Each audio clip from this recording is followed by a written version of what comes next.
Hello and welcome to the Following On podcast. We made our way down to the coast, the south coast, Sussex at Media Day today. Going to be hearing, and you're going to be hearing from Tymal Mills, the white ball skipper, and former talkSPORT 2 commentator as well, a little bit later in the show. So stick around for that. He caught up with Scott Taylor, but I'm delighted to say that I'm joined by the head coach of Sussex, Paul Farbrace. Thanks for joining us, Paul. Pleasure. Look, it's only been a couple of years since you've been in the job. And when you took over the job, Sussex were struggling. 3 wins in 33, I think, in the years before you arrived. And yet here we find ourselves with a third place finish in your first season. You romped to the title in your second. And now there's talk of challenging, of competing, and very much being in Division 1 for more than just making up the numbers. How do you put this transformation at the club? How, when looking back at the last couple of years, where do you place the reasoning behind this upsurge in form and confidence? There's a buzz around this place. Yeah, look, I think a lot of it is we had the players capable of doing it. I think the players perhaps were looking for a bit of direction. And look, when I first came in, it was all about this is what we're going to do. We're going to win. We're not going to hope to win. We're going to expect to win. And the most important thing was changing the language around everybody, whether that's people that work in the office, work on the ground, work on playing staff. It was about changing the language. And fortunately, the first game of the season, we beat a very strong Durham team here. And Ollie Carter got us over the line. He got runs in both innings. He got us over the line in a really close game in that first game. And people started to believe that we could win games. And it's been as simple as talking about expecting to win, the expectation to win, not hoping to win, and getting a group of players heading in the same direction who are pulling towards the same goal. And really, that's what I've worked really hard to do. You know, I've never professed technically or tactically to be the greatest coach. I've got some excellent coaches here, Ash Wright, Grant Flower, James Kirtley, who work really, really hard with the players. You know, and there's a lot of good players that James Kirtley and Salisbury, the previous two coaches, have worked really hard with as well. You know, in those previous 3 years before I came, a lot of them had a lot of first-class cricket, but they were learning to play the game rather than second-team cricket, in first-team cricket, and they were getting beaten. But they've got good experience. They've got a lot of experience. So all it was a case of doing was getting the right people in the right places, instilling that belief in people, and talking about the expectation to win.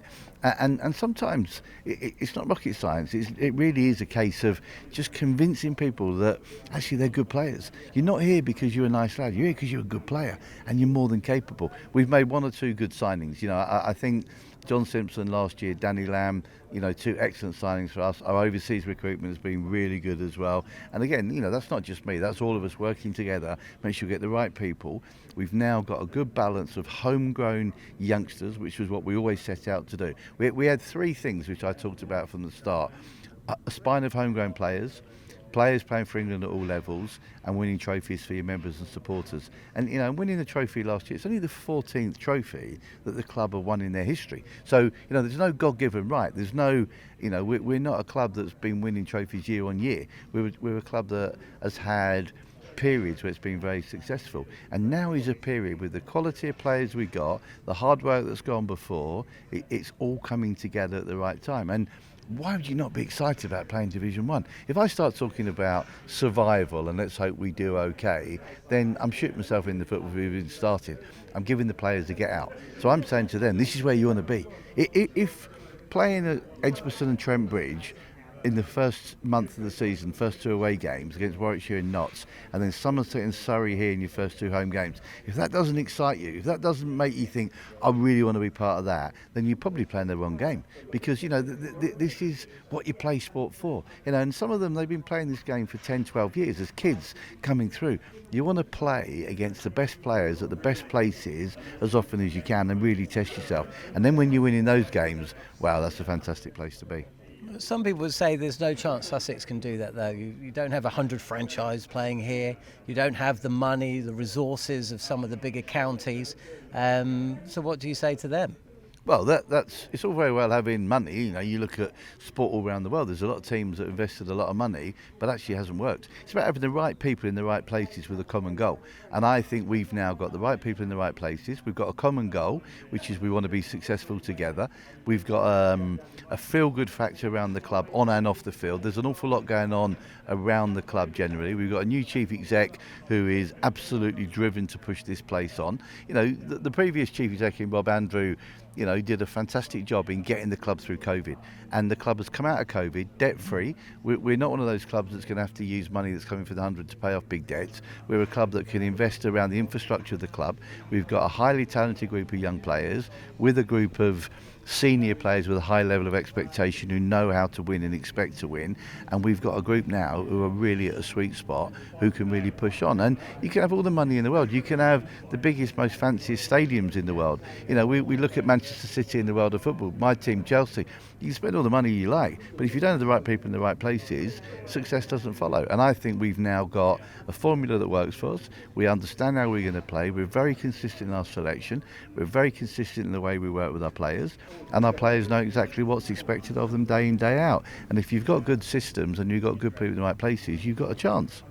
You talk about trophies, you talk about competing, right? So obviously at the start of any season there are different competitions that you're aiming for.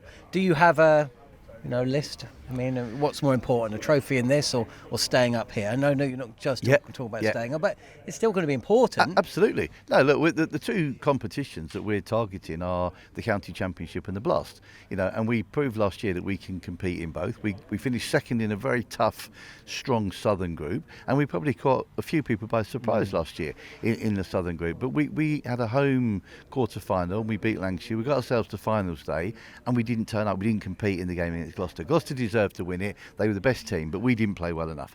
And, you know, that's something that will drive us on for this coming season. So I think we're more than capable of competing in the County Championship and the Blast. I have no doubt about that. I don't think we will be able to compete as highly and as strongly in the 50 over comp because we won't have an overseas player. We are going to play our younger players, and we see that as an opportunity to really grow and develop our own younger players in the white ball competition, and we've done that for the last 2 years.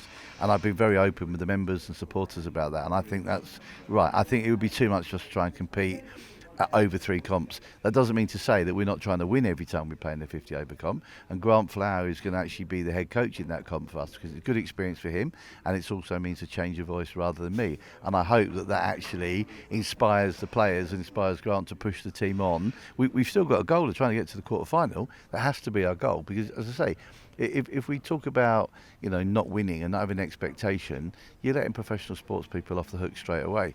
But I think realistically we can compete in the County Championship and the Blast. You know, and I think it's a bit of a cop-out when teams say, oh, we can't do it, you know, we're competing against the Surreys or the Warwickshires or Lancashires, Yorkshires, Durhams, whatever. Well, you know, don't bother then. You know, pack up and go and do something else. So I think it's really important that you do feel you can compete and you have an attitude that we can take these teams on. And Yorkshire, you know, we finished 20 points above Yorkshire last year. They got a fantastic team, brilliant group of players. We beat them here at Hove last year with Joe Root in their side. We beat them and we played really good cricket. And for me, that's a good benchmark and it shows us the progress that we're making. And, you know, I want us to go to Warwickshire and take Warwickshire on. Surrey, I want us to compete. I don't want to get out-bullied by them. I want us to compete against them. And I want to gain confidence from them. And yeah, it's going to be tough. And they got some fantastic players, but so have we. And there's nothing to stop us beating those teams if we genuinely believe we can do it. John Wisdom played here, of course, back in the mid-19th century. And I imagine from the very first Wisdom Almanac that was published to the one that's going to be out this year, the schedule for English cricket has never been agreed upon. No. Everybody's got an opinion. What is your opinion? Because again, we're having this review. The money that's come into the game from the 100 may just free up a little bit of pressure. The need to play Blast games may be reduced slightly. So it's down to you. Your opinion matters. How would you like to see the schedule looking moving forward? Well, I'd start the season 2 weeks later. And I'd be looking at starting around the 15th, 16th of April and play 50 over cricket to start with. And let's play a really meaningful 50 over competition at the back end of April into start of May. And then I would play 12 championship games and 10 Blast games. And I think for all teams, we've never had a better opportunity to play less cricket, slightly less cricket, not loads less cricket. We're talking 4 less T20s and we're talking 2 4-day games. And I think that way we have real high quality cricket. There's something meaningful on every single game. I think 14 games of T20, we're just trying to keep, the finances of the clubs happy. And I don't think we need to play 14 games. I think 10 games is absolutely the right level. There's never been a better chance in English cricket. I've been involved since 1986 in county cricket. Every year we have talks about the schedule. Is it the right schedule? Is it the wrong schedule? We lose in Australia in an Ashes series, and all of a sudden we need to play the Kookaburra ball. We need to play with different coloured stumps. We need to play with different points, whatever it might be, different rollers, toss, all sorts of stuff. We English cricket is in a great place. We've got a lot of talented players. You've only got to look at the young players that are coming through the Lions system and that England have been able to pick the last few years. And Rob Key and Brendan McCullum and Ben Stokes have picked some very, very talented young cricketers. And they proved that we've got a lot of talent in the English game. There's never been a better time. But there's never been a better time to put a schedule together that's not based on finance and based on whether clubs need to play a lot of T20 games. As a club here, we probably make money 7 times a year from T20s. It doesn't matter now. What does matter is we can have an infrastructure around the club that we can do things that will make money all the year round. We can play a county system that is absolutely right for the game of cricket. The money that's coming from the 100, whether you like the 100 or not, the money that's coming for the 100 is absolutely there now to make sure that we can have the best system in place in domestic cricket in the world. And we can have a system now that can continue to produce high quality players. We can play the right amount of 4-day cricket on the best pitches. We can play the right amount of T20 cricket, and we can have a 50 over comp to give England a chance to win the 50 over World Cup. And we play it end of April, beginning of May on very, very good pitches. And then we free up that August period. Now, it might be in August we play some sort of second division of the 100 because, we've got a lot of players who want to play in the 100. I've never seen so many players that have not been selected in the first few T20 games, Blast system, saying I want to go on loan because they know how important it is to play in the Blast to therefore get picked up in the 100.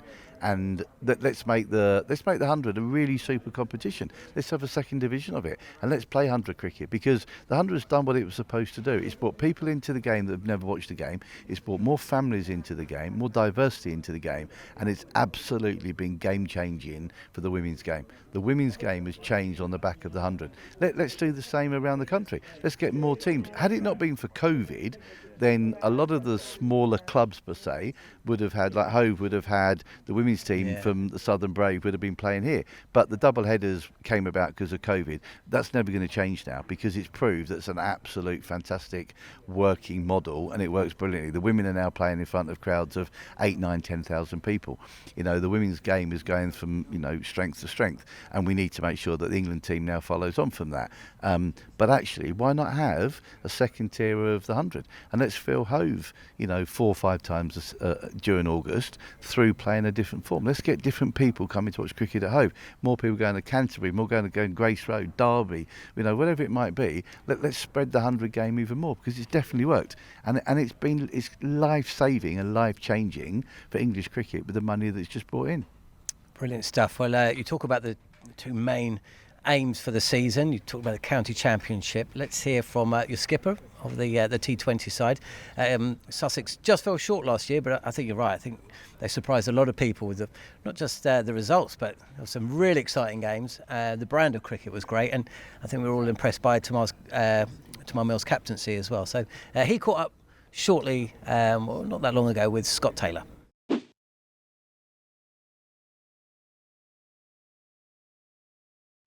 So Tymal, good to see you. Let's start off with 2025, your testimonial year. Tell us about that. Yeah, thanks. It's my 11th season at the club now. So, it was a great honour to, be bestowed a testimonial year. We haven't had one at the club for quite a few years now. So I'm going to have some really good events. Got my launch event on Friday, which kind of everybody from the club is attending. Got about 300 people in at the Amex Stadium. Mark Butcher's the MC, and he's going to be grilling Rob Key up on stage. So it's I was a bit worried when England got knocked out of the Champions Trophy if Keezy was going to cancel on me. But it should be a great day, and I've got some really exciting events planned for over the year as well. So I love the club. I've been here, as I say, 11 years now. Hopefully I've got some more to come. And last year, finals day, of course. How did you find that experience captaining, and what can you do this year to go one better than last year? Yeah, I loved it. I'd never captained before last year, but again, I threw myself into it wholeheartedly. And to be honest, I think the main difference I made was probably off the pitch and getting the guys to take T20 cricket more seriously. I think in years gone by, we'd pretty much just gotten to May and the guys were just giving it a go, and as a result, we hadn't done very well. And I know, and I guess I'm lucky in terms of that I play T20 cricket all year round, and I know that if you're going to be a good T20 player and a good T20 team, then you've got to put a lot more time and more effort into it. So that was something that we did, and we practiced more, we talked more, and then we went out on the field, and I kind of just tried to empower the guys as much as I can. So this year it will be a case of trying to take it to that extra level. I think guys showed what they're capable of in terms of T20 cricket. I think they surprised themselves, a few of them, of what they can achieve, and it was brilliant to see, Tom Alsop getting franchise gigs, James Coles, Ollie Robinson, Harrison Ward all picking up contracts in the 100, all on the back of how they did out here. So hopefully the rest of the guys in the squad see that. But yeah, we're going to have to back it up because everybody's going to be ready for us this year. We probably caught a few teams on the hop last year, the first half of the competition. So I'm looking forward to the challenge, and hopefully we can have another great season. And the $1 million question, I know before the finals day last year you said it was stupid that the England players weren't available, but the schedule, as a T20 player, how relentless is it for you? I know you mentioned in the press just now about how you're playing one Friday night and then a Saturday afternoon. What's it like as a player managing the schedule? Yeah, it's not great. No. It doesn't lend itself to high performance. I don't think anybody will disagree. I'm not giving you the biggest headline by saying that, but yeah, we shouldn't be playing a game in Cardiff one day and a game in here the next day, or Somerset will hit one day and Hove the next. That shouldn't really be happening if possible. So yeah, there's now that the money from the 100 is obviously coming in, and every county obviously will benefit hugely from that. We're obviously no different there. Maybe that's something that can be looked at. I think I've been quite honest and quite open that I feel the Blast should be 10 games as a group stage. I think that's a sweet spot. Again, I mentioned in the press conference, but the IPL is the only other league in the world I think that plays 14 group stages, and the Blast isn't the huge money maker that the IPL is in terms of broadcasting. So I think if you got it down to 10 games, you could get a really nice schedule where you get that little bit of break, that little bit of rest. Each game then becomes that bit more important, because you can't afford to lose your first 4 games and still find your way into a quarter-final. So it adds a bit more jeopardy, and it makes your home games that bit more special and a bit more important. And then I guess it also frees up a little bit of the schedule for the rest of the year as well, in terms of 4-day cricket, 50-over cricket, whatever comes alongside it. So that's just my opinion. But as I say, regardless, I'll be out here for 14 games for Sussex, hopefully, and I'll be giving my all. And this year, more than ever, we've seen players take up franchise cricket around the world. We've seen the likes of Sam Billings, Alex Hales, those sort of guys. Do you have sympathy with the players that take these franchise trigs and not get awarded the NOCs this season? Because obviously it's a short career and you want to maximise the potential. And can you see it from the ECB's point of view of wanting to keep hold of the best talent in England? It's a twofold, I guess. I understand the ECB wanting to protect the English summer, and to a certain extent I agree. My situation wasn't really affected by the NSC policy, in terms of I'm fully committed to the English summer in terms of playing for Sussex and then playing in the 100. That's kind of what I base my year around. And especially here, I get a lot more from Sussex that goes outside of playing here kind of May through July. So I'm not looking to jeopardise that. So I've never thought of playing overseas during the English summer. But yeah, during the English winter, I was my ears pricked up a little bit, I guess, when they started to the ECB mentioning they wanted to stop guys hopping tournament to tournament and maybe trying to regulate which tournaments we play in. I disagree with that. That's not the ECB's job. They don't. We're contracted to our counties. We're not. The ECB don't pay our wages. I mean, technically they do, but you get what I mean. I think that's all I need is Sussex's blessing, as far as I'm concerned.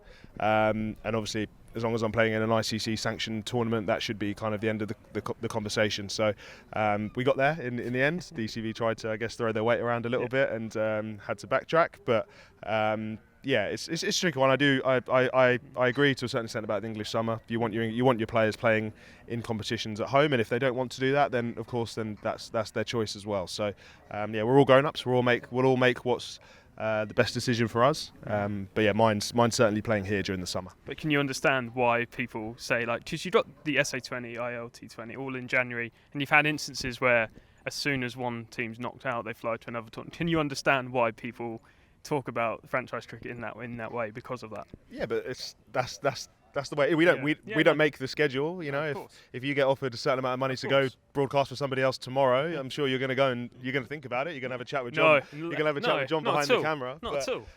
Yeah, if your job's done one day and you get offered a different job the next day, then that's up to you. Cut me open and I bleed. talkSPORT black and gold. That's for sure. You get what I mean. So it's not our fault, really. I understand there is a world where you could underperform to try and get out of a tournament to go to the next, but in reality, that's very difficult to do. For one player to significantly impact a whole team's tournament like that, and also morally, it is obviously pretty poor, and you're going to get found out really if you are doing that. So I do understand the argument, but in reality, this is our jobs, and it should be our decisions on what opportunities we choose to take or choose to not. And bring it back to Sussex then, on Jofra Archer. I know he didn't have the great weekend in Rajasthan, but just to see him back playing T20 cricket. And have you spoken as a club about his plans for maybe the Blasts? I know Brendan McCannon said he might play Test cricket this summer. So have you ever had any conversations with Jofra at all? Yeah, I speak to Joff on and off, and yeah, as you say, it's great to see him playing. For this last year or so, he's pretty much been uninhibited in terms of injuries, which has been great. I know the plan was before the IPL we were actually going to see quite a bit of him. I think the plan. I think he was going to play. Farby said 3-4 day games, and I think we probably would have had him for a couple of Blast games as well in the lead up to kind of the Zimbabwe Test and the Indian Test series. But he's obviously gone to the IPL now, which I understand. So yeah, look, hopefully from my point of view, if I can get, I had him for one game last year and it was the quarterfinal, and he made a big difference. But if we can get him for 3-4 games in the group stage, look, that'll be outstanding. And I know Joff wants to play as well. He lives literally just over there, and he not a bad commute then, is it? Yeah, literally hops over the fence. But yeah, I know Joff loves playing here, and he'll play any chance that he can get. But obviously the ECB will have final say. But yeah, I know everybody here wants to see Joff playing, and hopefully we get to do so. And just finally on yourself, I know you said you've never captained before until last year. So what have you learned as a player, and not only as a person as well? I think the one thing I was very conscious of was my bowling. That still comes first. My job is a bowler, and I was really pleased with how I bowled in the competition.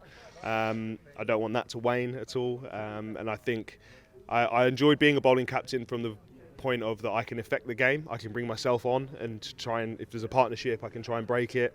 I think I can empathise with the bowlers a lot more than maybe some batting captains can, who stand there at mid-off. Speaking from experience, yeah, so maybe, and just pretty much just ask you why you've just bowled that ball, that terrible ball. But yeah, I think I loved it. I really enjoyed it. It took up a lot of mental energy. I put a lot in, but I got a lot out. And I think I hope the boys enjoyed playing under me. And I really enjoyed working with Farby and the coaching staff. And as I said, my main aim was for the club to take T20 cricket more seriously. And we certainly did that last year. And looking forward to year 2.